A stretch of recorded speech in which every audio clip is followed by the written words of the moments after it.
democratic education or homeschooling or unschooling or anything about that. It's about values. It's about actually the quote that I will read just quickly. These are words of A.S. Neil in 1963. The future of Summerhill itself may be of little import, but the Summerhill idea is of the greatest importance to humanity. New generations must be given the chance to grow in freedom. The bestowal of freedom is the bestowal of love, and only love can change the world.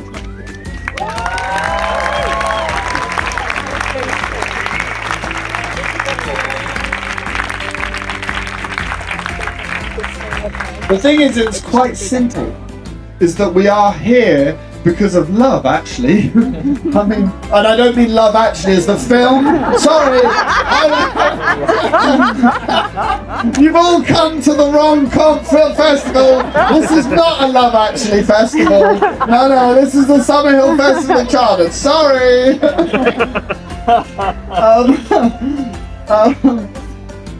But I think that's really to a certain extent what this is all about, and I've felt it so strongly over this past couple of years whilst we've been organising this event.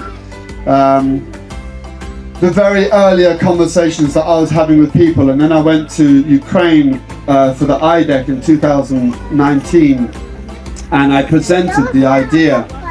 And whilst there, I was having lots of lovely conversations with groups of people, and I guess that the enthusiasm started even at that moment, and has done nothing but grown the whole time.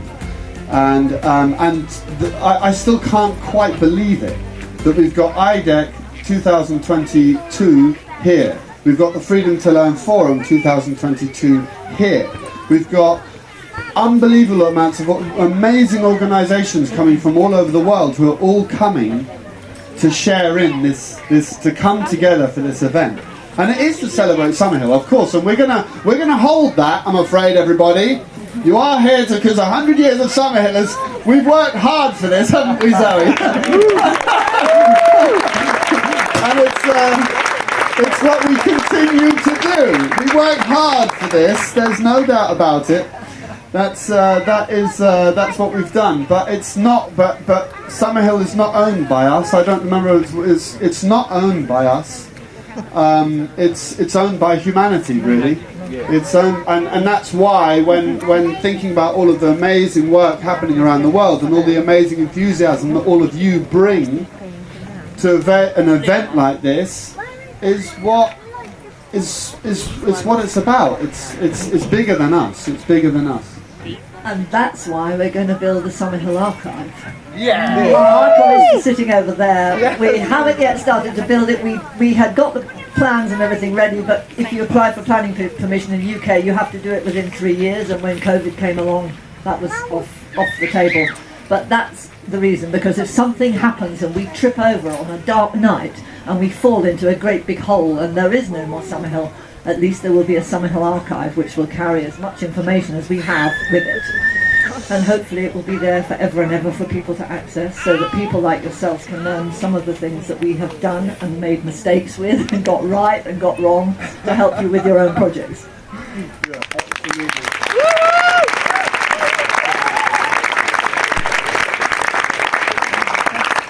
Fantastic, because I didn't know that it was still around. And I came not really intending to stay terribly long, and I just got stuck there. It's really very liberating to teach kids who actually want to learn. So there are never any discipline issues. We all know what we're trying to achieve, and the fact is, because it's a smaller school, I can cater to the needs of the students in front of me, and that's what I found so very frustrating in a state school system. I knew there were needs that I couldn't really do anything about, and I knew that some of those children were being failed, and in Summerhill I can at least do my bit to try and help the kids in front of me. And that's part of the reason I stay. The other thing is, I think that in a school like Summerhill, because the kids and the students, because we're all equal, we all see one another as human beings. And there's an acceptance for one another as human beings. So it's not an us versus them situation, which a state school very often becomes.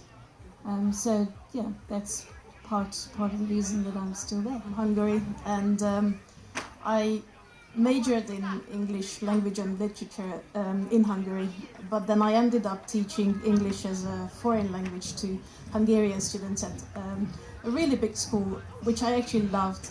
But for various reasons, I was the last teacher to arrive, and there were 14 of us already, and they were, asked to teach more lessons. They were suggesting I might need to leave because I was the last one to arrive, and I happened to also teach kids or prepare them for language exams, and one of our topic was education. And you might know that there is this CBBC film about Summerhill from 2008, and it's a drama. So I suggested we watch the film, and they had to compare their own school to Summerhill. And because I was doing that, I did my background research again, and I checked on the website, and there was an advertisement. They were looking for English teachers. And, I came for the interview, and I've been teaching at Summerhill for 10 years now. I think my motivation was that lack of confidence that I found in other students in other schools, at least the students I taught. They were really preparing themselves to become doctors or lawyers and going to university.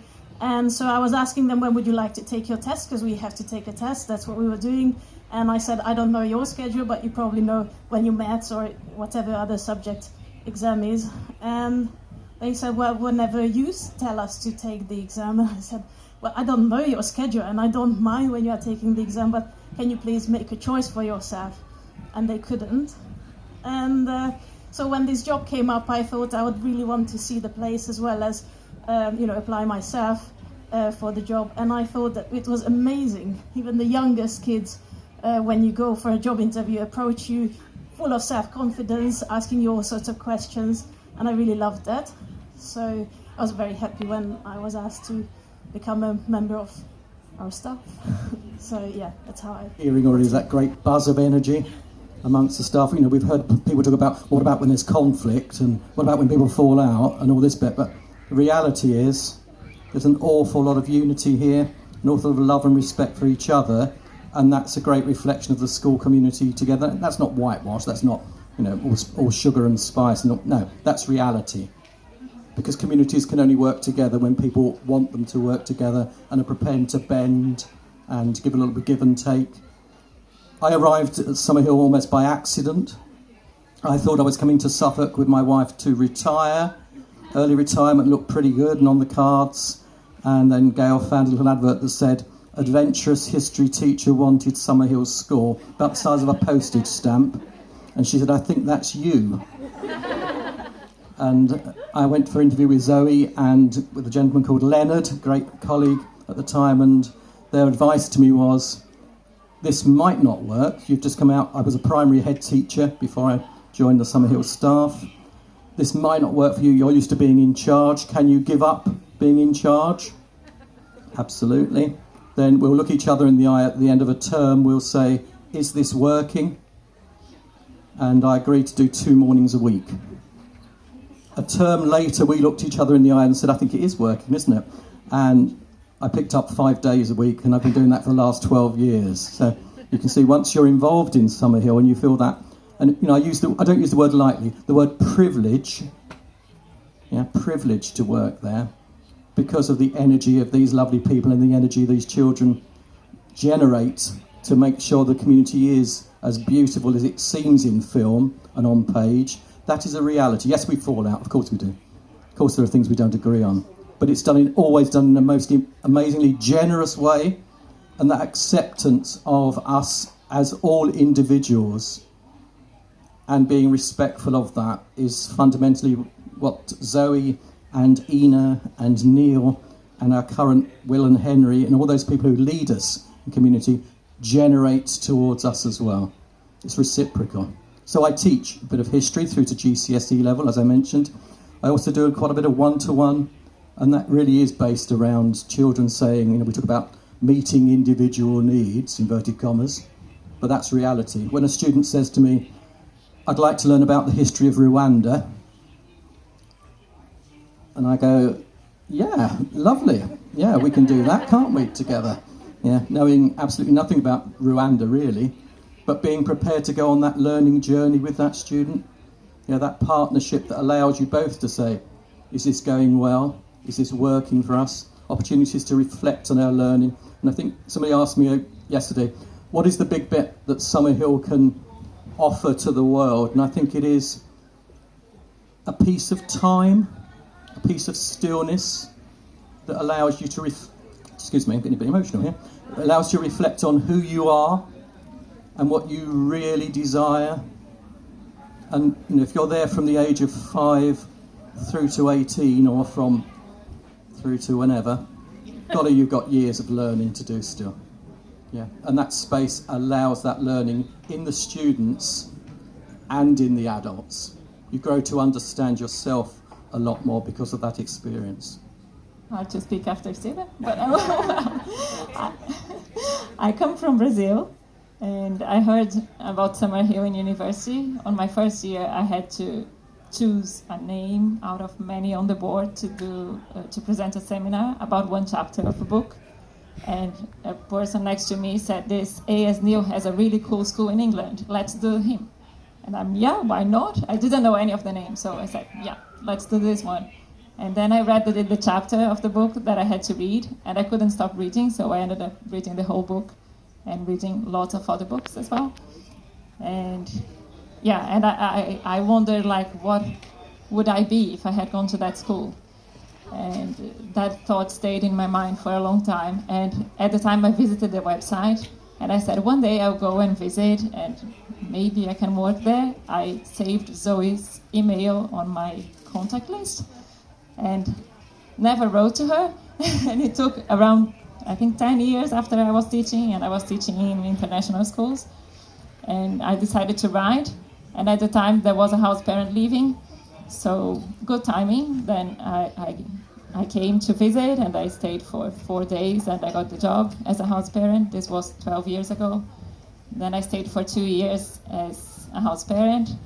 I had a baby. Then I left. My baby's now 10.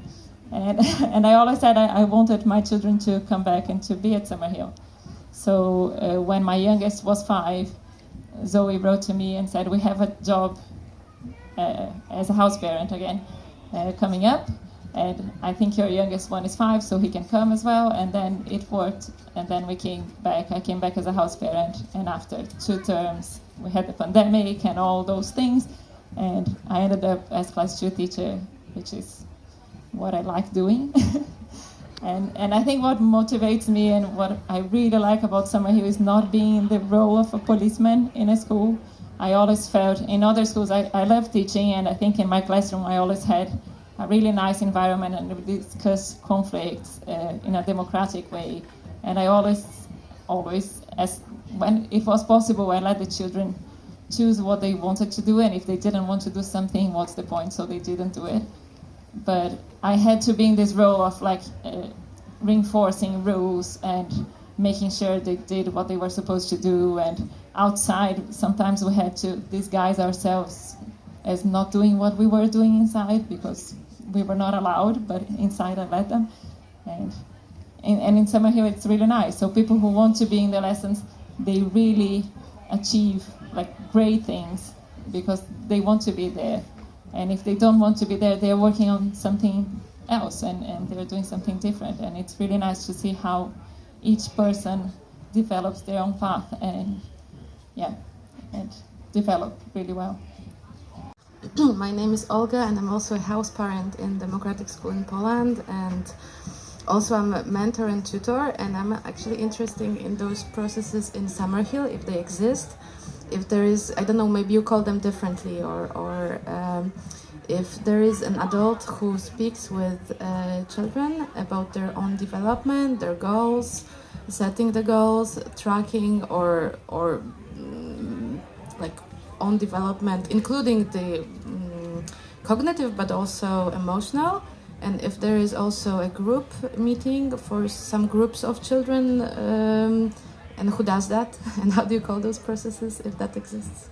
On sort of the state system, and not drawing too many comparisons, I think Summerhill does that side of the talk and the recording of evidence very, very well in terms of giving opportunity to talk about children's needs in a very wide way. We mentioned just now amongst ourselves something about called After Summerhill. From quite an early age, we're talking with the children about not only what they're experiencing at that moment, but their ideals, their goals, their future aspects, and we involve a whole range of people in that. So, for example, it may be that one person has Owen as a house parent, they have a sprinkling of us as other teachers, and then another member of staff could be me, is their After Summerhill person, and that person is to look at the blue sky bit of it. Yes, you're having lovely experiences at the moment. Are there things we need to offer you, opportunities we need to offer you as a student? Could be cognitive, could be emotional, that will help you prepare yourself for now, but also for the future as well. We spend a lot of time as staff. If you think about the hours we spend in meetings, not just for meetings' sake, but meetings where we're talking about the children.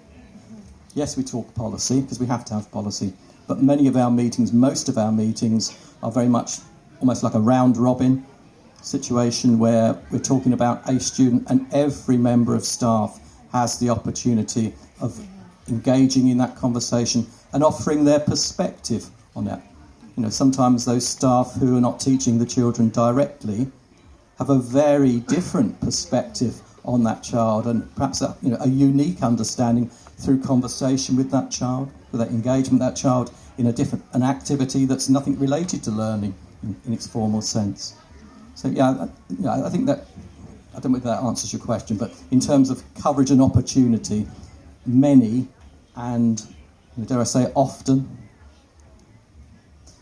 About talking about children and looking at them from different perspectives, but I didn't understand this first part about do you have those regular meetings with children, and do you offer your perspective, or is it something that they do like monthly, or that they meet with one person, or is it more like a free process where somebody has some gift to offer to them and they do? There's that opportunity all the time to engage with the adults within the community. You know, we have a lesson bell, strangely, for Summerhill, don't we? But a lot of the time is that flexible. Is that time to engage for a student, for a child, to find a member of staff to talk, or vice versa, for an adult to find that child and have that conversation. You know, without betraying, I've had a conversation with somebody this morning, ex-Summerhillian, and they said about the opportunity to talk about their emotional needs. I'd like to think at Summerhill these days we're pretty hot on that sort of thing. If we're aware of a child who's struggling or has a situation where there may be a parental difficulty there or engagement in some way, that the staff who need to know are very aware of that situation, and those conversations can happen, whether generated by the child or at times of need through the staff. So there's that formal and the flexibility of the informal as well. Summerhill person would be an After Summerhill advisor. I'm not going to necessarily direct them, but definitely listen to what they would like to do after they leave Summerhill. And we don't call them careers advisor, because career sounds like you have to have a career in something.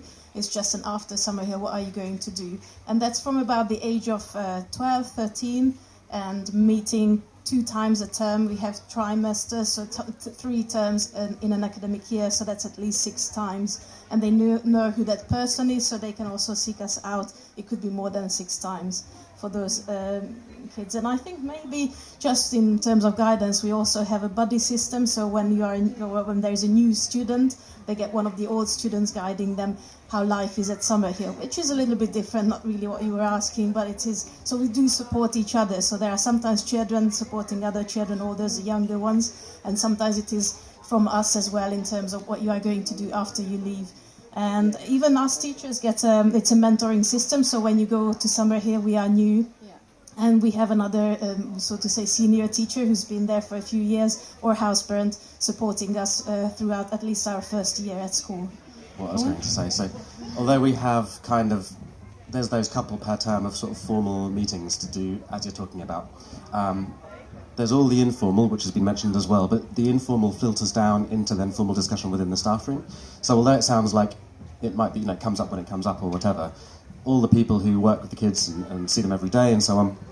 And I'd like to add as well the house parents, because every evening we check in with all the kids, and that's the sort of time, before bedtime, is a time to chat and to sort of keep an eye on whether people are up or down or whatever. And then that, in a more official sense, filters into the staff meeting, where we do discuss things as they come up, but also discuss every child regularly, because it's such a small school, we have the luxury of being able to discuss every child. So although it's not a formal kind of one-to-one meeting, let's say every week or twice weekly, the informal becomes formal because of our such close contact, and also such close contact with the older kids. So, we're all eating together, normally let's say I'll sit with some of the carriage kids, so the older kids, then they will be feeding back as well. They always feed back information. They're saying, is this all right? Is this all right? I did an ombudsman case with this person where there was a disagreement. And so it's a constant sort of whirlwind of kind of information swirling around within the community that then that does get filtered out and observed in a more sort of formal way in the staff meeting as well. The question about your roles as teachers or house parents. So, as I've said, I work in the democratic school, and we're kind of thinking or experimenting with. At the moment, all staff members have some, kind of a similar role, right? But not necessarily the same responsibilities, right? So, do you have that kind of roles in the school, or do you have specialized roles? For example, do you have an IT guy who is also a teacher and he's only responsible for IT, so on and so forth? Have you experimented with that? Is that working for you guys? We do. So everyone has essentially their sort of subject of expertise. Of course, we specialise in the way we've talked about earlier in that way. But then the natural thing of living in a community, a fairly small community, is people take on extra things as well. So there's the IT guy, but he also looks after the internet for his sins. And people end up taking roles on a sort of a official level. So, for example, someone might take the role of monitoring and writing down the After Summer Hill chats, or someone might take the role of taking care of the list where we or taking care of the sort of database where we look at a bit more deeply at students which are having maybe more difficulties. So there's sort of roles that exist within the staff that naturally kind of filter out into kind of, everyone takes on at least one or extra thing. But also within the whole thing is we're living in a community, and the school meeting is the core of it, and the school meeting decides a lot of stuff. Most stuff that can be is flexible with, that is kind of, we can be flexible on.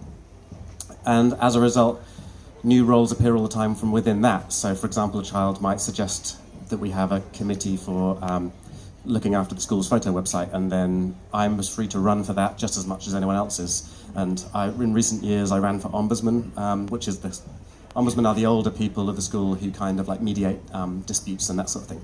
And although I don't think it's particularly healthy for a staff to be an ombudsman all the time, it should normally be older kids. Just doing it once in a while kind of works. And I was very careful I didn't do ombudsman cases with my own children, as in the ones in the area where I worked. But it was definitely an accepted thing for me to do it a bit, help the little kids sort out their cases, that sort of thing. Other roles can be, in my time I've been the bookkeeper, so kind of the one who kind of just makes sure that the laws are written down as they were said in the meeting, or tries to get the essence of that out. And that's not because I'm an adult, it's simply because I ran for that role and got voted on. Similarly, we have numerous other roles, Betty's officers, screening police, that sort of thing. We also have paid roles. This is more for the kids, but the kids also take advantage of sort of little paid roles and jobs in the kitchen or tidying up class 1 or whatever it might be. Just kind of, it's more like sort of little jobs that exist within the school environments. That's maybe a different thing, but yeah, essentially we all take on both official, formal staff extra roles to the capacity we feel we've got the time to do, but we also will take on extra roles if we want to as part of a fully fledged democratic community.